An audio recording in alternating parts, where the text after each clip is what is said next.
And we're back, Silver Foxes. If you're just tuning in, welcome to our virtual senior fitness fair, brought to you by Silver Fox Elite Fitness. I am Jessica McCready, the host of your question and answer portion. And here we'll be going one-on-one with specialists and professionals of all sorts to discuss things senior and fitness. Now, the moment we've all been waiting for, our guest of honor. She is a fitness guru who lives by the mantra, dedicated, determined, and disciplined to being fit for life. Winner of the Guinness World Record for oldest female bodybuilder, motivational speaker, model, and the list goes on, Miss Ernestine Shepherd. Good afternoon, Miss Shepherd. Why, good afternoon to you. How are you? I am well, and it's such a pleasure and an honor to be sitting here with you. I see you've been with along the likes of Oprah, CNN, Anderson Cooper, and now we have the pleasure of having you here with Silver Fox Elite Fitness. So thank you so much. It is my pleasure. Thank you for having me. Yes, now I am excited to get into your fitness journey and your story. But before we dig into that, can you tell me a little bit about yourself? Yes, I can. Well, first of all, I am 84 years of age. I have one son. My husband just died in August, but I continue with my fitness. My mantra is determined, dedicated, disciplined to be fit. And if you follow those 3 Ds, no matter what you are doing, you can achieve whatever you want. I believe in God. I love Him. I can't do anything without Him in my life. And what I've made up my mind to do is to help as many people as I can to live a healthy, happy, positive lifestyle by first prayer, then exercise, getting out, walking and running, and eating healthy. So that's as far as I'll go until you're ready for something else. All right, so I see you started your fitness, you started working out at around the age of 56. Tell me, what brought you there at that age? Well, my sister and I were invited to a church picnic. Mm-hmm. And we were told we could wear bathing suits. So my husband said, you girls go get some new bathing suits and come on to the picnic. My sister's name was Velvet. She and I went to purchase these bathing suits. Girl, when we put them on, oh, we looked horrible. So Velvet said, we must do some type of exercising. So we went to the picnic, but we didn't wear any bathing suits. We just sat around the pool. And then we found out from the other ladies where they were going to exercise. So within a matter of a month or so, Velvet and I decided to go to this college, which was called Coppin. Maybe you've heard of it. And we started an aerobics class. And from the aerobics class, the instructor told us to start lifting weights. So we did, but I really wasn't that interested in lifting weights because I really didn't want to look like a man. I said, I want to maintain looking feminine. So anyway, next thing I knew, Velvet was looking so good. In the newspapers, on television, and there I sat. Nobody paid any attention to me. So this particular night, I got angry and left the gym and said, I will never, ever go back again. Velvet came to the house after class.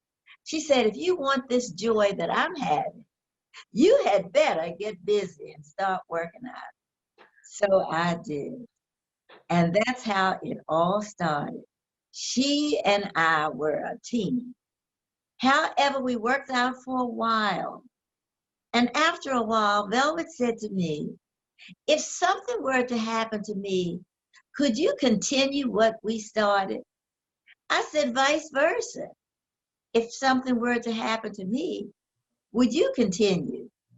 She says, I'm not joking. I'm asking you, would you be able to continue? So to keep her mouth shut, I said yes.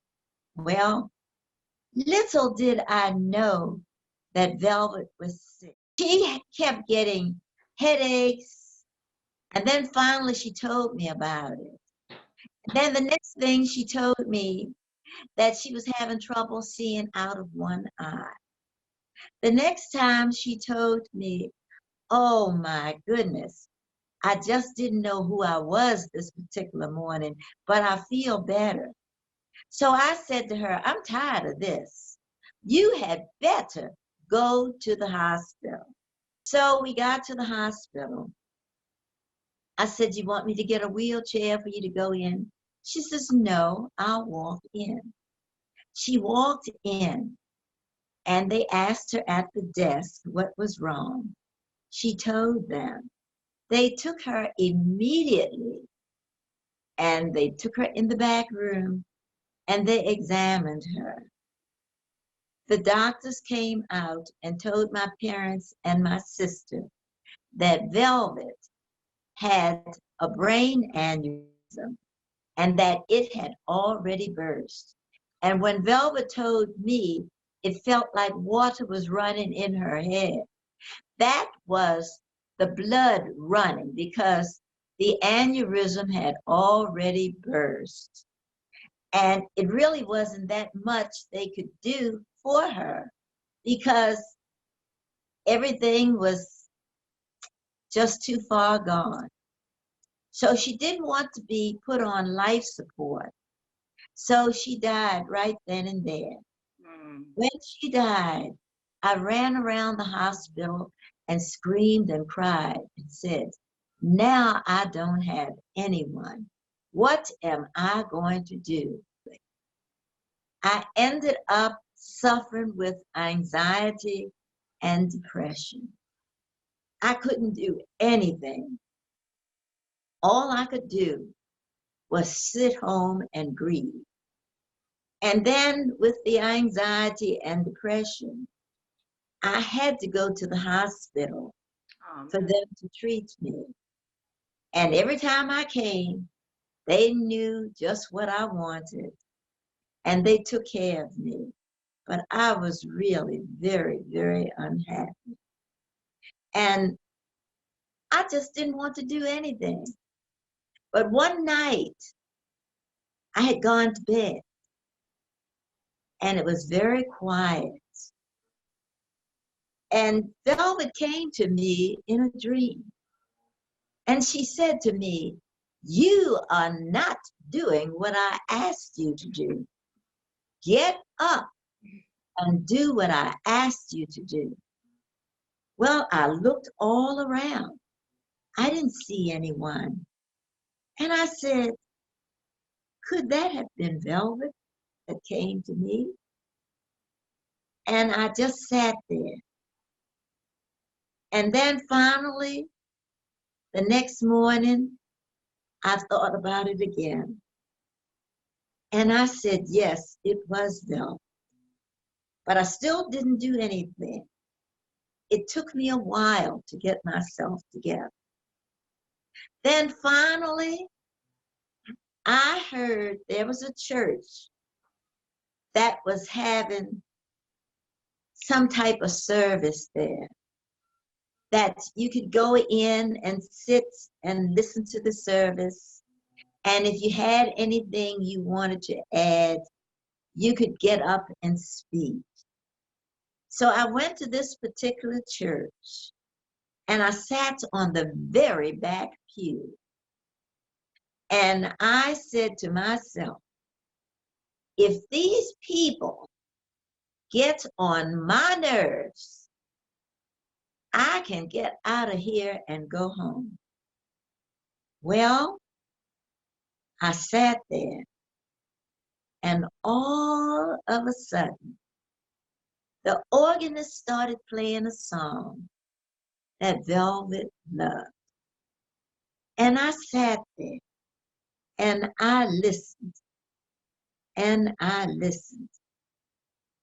And after I listened to the song, I jumped up and I said, restore to me the joy of my salvation. Restore to me the joy of each new day. Give me back the love that I once had for you, and never ever let me slip away. And the song that they were playing, the words to it was, here I am, Lord. It is I, Lord. I have heard you calling through the night. I will go, Lord, where you lead me. I will hold your people in my heart. Then I realized that I really wanted to continue what Velvet wanted. I disrupted that revival service, but then others too were getting up speaking. But they looked at me more than they did the others. And so many people came to me and hugged me. And they said, it's so wonderful for what you said. And what do you plan to do? And I told them about my sister. And I said that I was going to go on and follow her dream and help as many people as I could or can to live a healthy, happy, positive, confident lifestyle. So can you give our seniors some advice on taking the loss and really staying in the fitness with the grief that we go through? Can you just give us a couple pointers on how? Let me tell you what I did. Notice in the beginning, I told you, I think I did, that when Violet died, I started suffering with anxiety and depression. Mm-hmm. And oh, you talk about something being terrible. So I went on medication. But then I found out that getting out walking and running was a great help. Getting out helping others was a great help to me. And I never, ever want to let anyone know, or I would never want anyone to know that, well, let's see, how can I put it? I want to fix it a little different. Take your time. Okay, I want everybody to know, I'll put it that way, that I do suffer with anxiety and depression. But with me suffering with that, doing all these various exercises, meeting all these wonderful people, getting my chance before the pandemic, I got the opportunity to hug everybody that I met, because that was my joy, because you didn't and don't know who would need a hug. And when you give a hug to a person, boy, what joy that is. And then with my husband, well, we had been married 64 years. And he was here at the house 3 years, bedridden. My son and I took care of him because he did not want to go in a hospital. And I did not trust anybody taking care of my loved one. So my son and I did that. And he too said, if anything happens to me, I want you to continue what you are doing like you did with Velvet, because this is your life. And well, still suffering with depression and anxiety, but I still get up, get dressed, put my clothes on, and when I go out and run, Drea and I are matched to a T. We do. I have a pink snowsuit in the winter that I call Pinky, and I put Pinky on. And then I have, and Dre has the one-piece snowsuit, and I have the one-piece snowsuit that is yellow. That was my husband's special color. And we call that Yellow Bird. And we go out in Yellow Bird. And then Dre has a black snowsuit with a white and black jacket when I wear pink. And we pray before we start running and walking. We stay out there 2 and 3 hours. Sometimes, believe it or not, I'm feeling so good that I walk 21 miles, 10 and a half miles out and 10 and a half miles back in. Some days I walk 6 miles, 10 miles, 12 miles. But once in a while, we take that 21 and people see us and they say, gee, I saw you at such and such a time. I saw you and hear you coming back this time. But all of this helps. Lifting the weights helps. It's just such a joy. And I want people to know, never, ever give up. Never, ever give up. As Christian D. Lawson said, oh, I get so excited about it. Promise yourself to be so strong that nothing can upset your peace of mind. To talk health, happiness, and prosperity to everyone that you meet. Now, how many times do you work out a week? Okay, I work out 3 days a week, but I walk and run every day. Monday, I work my chest, my biceps, and I always do my abs. Abs are very, very important. I always do that. Then I work out on Wednesday. I do shoulders. And after I do my shoulders, I do triceps. And I'm still doing my abs. And then after that, on Friday, I work my back.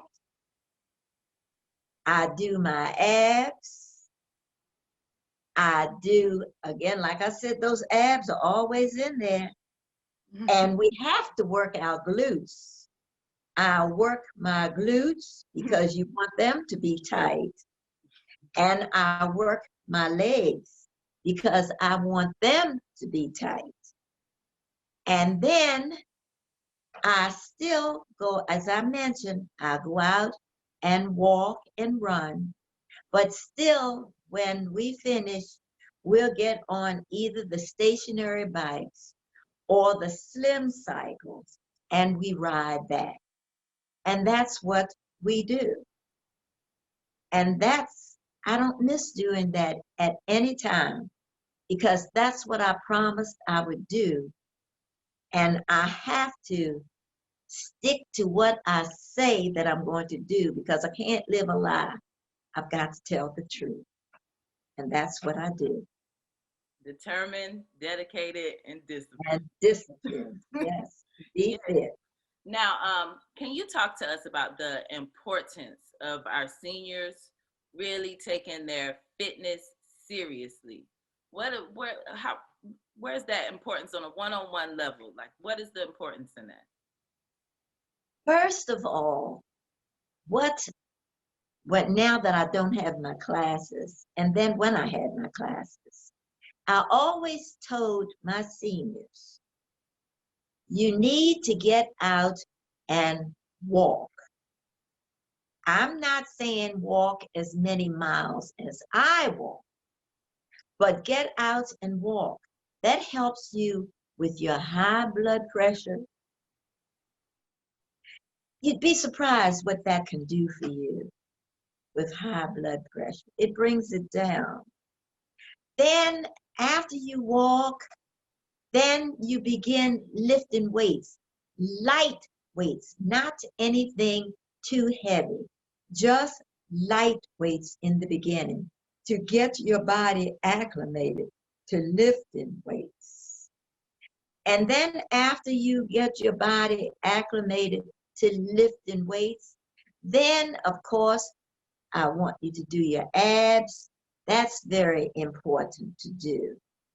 And that, first of all, that is difficult to do it correctly. But you do want to do it correctly. And I take the time to show each person how to do their abs. Then you can't work out and make yourself smaller or whatever you want with a bad diet. You must eat healthy. I tell my people to go to their doctors before they work out with me, get a checkup, find out what's wrong, find out if they can come in and work out, find out if they can go out and walk. And when I get the go sign from them, that's when I start working out with them. And I tell them the things that I eat, but everyone cannot eat the same thing. It's, this is geared towards seniors, but we also want to, let's talk to those physical trainers and those trainers out here who are going to be listening. And what advice can you give to them when it comes to when it comes to including the seniors in our workout? Because what I see a lot of times is trainers don't advertise to seniors a lot. And what advice can you give to them, or some insight that you can give to them so that they can make exercising a little bit more comfortable for our seniors and be a little bit more open? Okay, in my classes, I have younger people in there and I have seniors. Now, with my seniors, if I know that they can't do squats like we would do, well, I'm a senior too, but if I find out they can't do squats the way that the young ones are doing, I have them, they have a chair, and they stand in front of their chair, and they will tap the chair. They're still getting their workout. And then if they can't get on the floor, on the mat, I have them working out in the chair. I devote my time to both seniors and the young. I don't leave anyone out, because my seniors are just as important to me as the youngsters, and they all work out together. Some can get on the floor, like I just said, and some can't. So then when I have them doing their crunches, I will have them sit in the chair and go down and up, down and up, lift their legs up. All of those things I have them doing.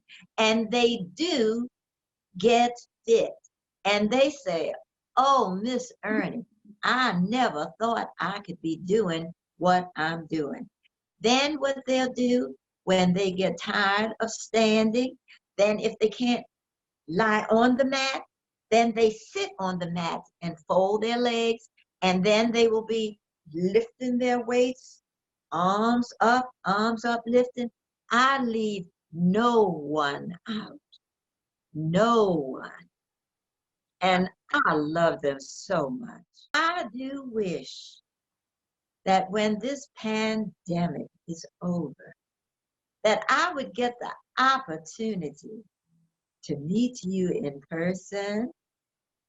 I was just thinking about that. I would love it. I want to And take one of your classes. oh, honey, I've had many people to come to my classes, and we just had so much fun. And then I want to let you know that I have written a book. It's called Determined, Dedicated, Disciplined to be Fit. And it has some exercises in there. It has my diet. So many things are in there. And the book, if you live in the US, the book is $25 and only $5 to mail it to each person. And then I have t-shirts and I have masks. Email is e.shepard. Shepard is spelled S-H-E-P-H-E-R-D. So my email is e.shepard1@comcast.net. And the book is $25 and $5 to mail. There you have it, ladies and gentlemen, Ms. Ernestine Shepherd, our guest of honor. Remember, you can catch the full-length interview at our YouTube at Silver Fox Elite Fitness. Thanks for tuning in so far.